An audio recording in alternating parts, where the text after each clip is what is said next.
My name is Colton Partlow. I'm the president and founder of Jupiter Payments, based out of Jupiter, Florida, and I've been in the payments industry for just about 2 decades.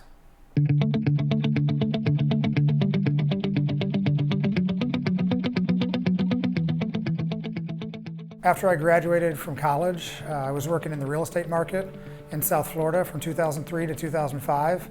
It was really hot. It was a good time to be in real estate. I had a great relationship with a local hotel called the Jupiter Beach Resort, and anybody that was coming in town looking for local real estate, they would call our team. We would represent them.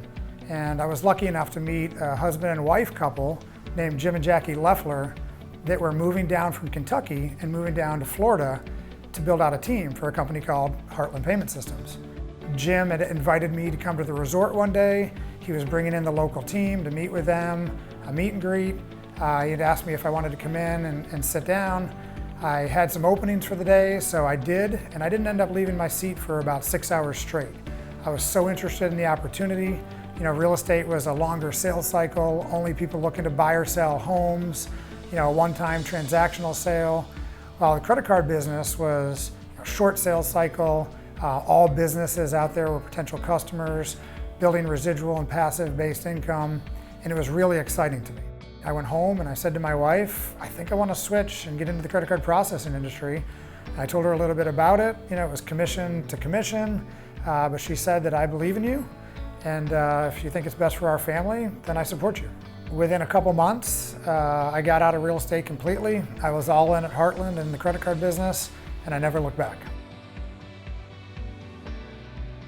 Well, back in the day, everybody started as a relationship manager. I spent about 6 months there and then became a territory manager. That's where you start to build a team. That's really where I learned the business. Feet on the street, out there working with merchants.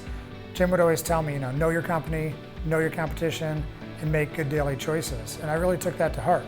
I would spend an extra hour in the morning, an extra hour in the evening, weekends, whatever it took, sales resources, knowledge network, going through our company, going through our competition, really trying to learn as much as I could, and it really helped me. After just over a year, I became one of the youngest division managers at the company at just 25 years old. I was kind of the guy that they would plug into divisions that would need improvement. My original division was Florida 3, Broward, Martin, Palm Beach County. When Florida 4 needed some improvement, they plugged me in there. That was Miami down to the Keys. And the same for Florida 1. When Florida 1 needed some help from Orlando up to Jacksonville, I ended up taking that division over as well. And after a few years, I was running one of the largest sales teams in the country. We had over 30 relationship managers, a half dozen of some of the best territory managers in the industry, and we consistently produced over $200,000 of new annual margin each month.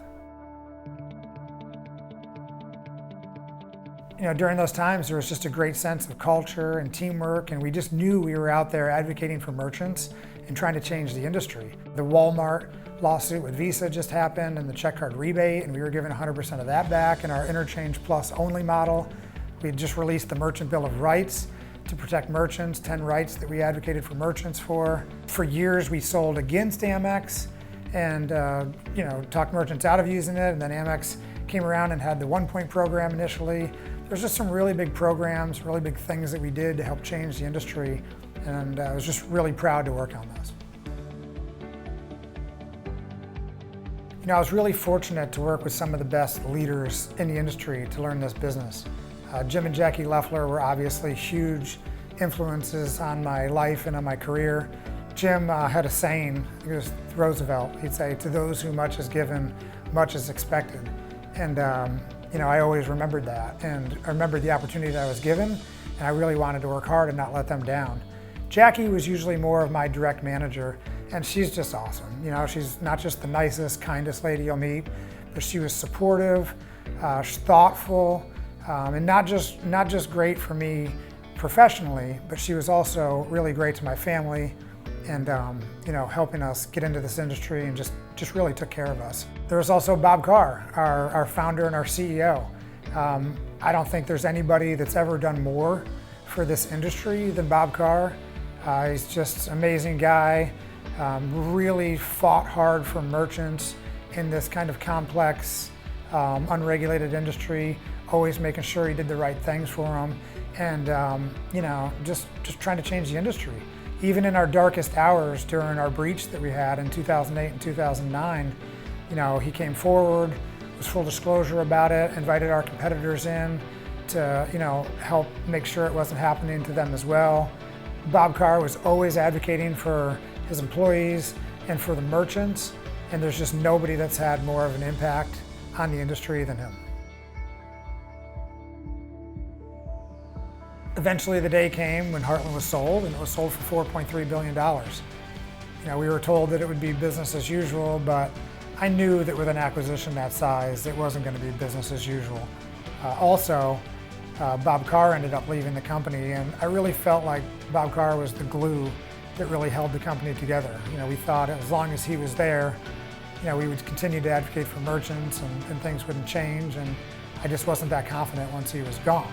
Over the years, you're also told a lot of times, the 99% of the people can't go off and do their own thing, but I always looked at myself as more of the 1%. I was always entrepreneurial, and I really knew I could do it.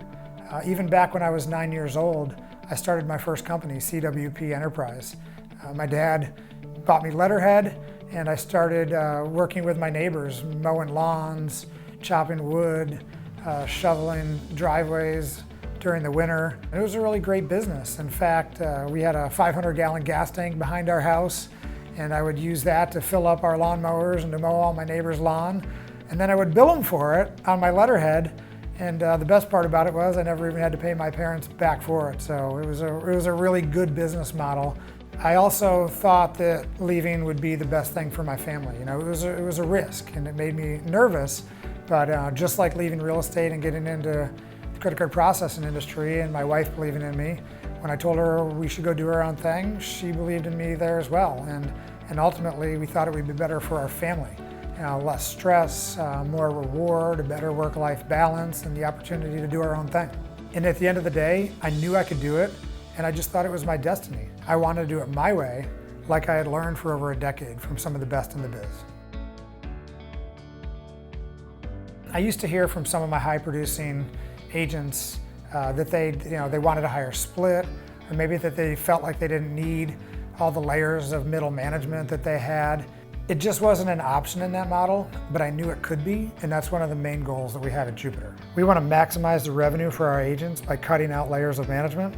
We want to provide them the freedom that they've earned, give them the access to platforms and products that they need to compete and succeed, and we want to be there for them when they need that high-level support.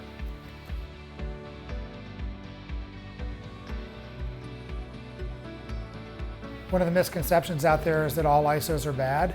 And that really couldn't be further from the truth. There's a lot of really good ISOs out there. And even when I worked at Heartland, we were a registered ISO of Wells Fargo and Bancorp. There's also portfolio equity. Almost anywhere that you write business, a company would be happy to buy it if it's a good, healthy portfolio, or allow you to sell it to someone else. It's actually very common in the industry.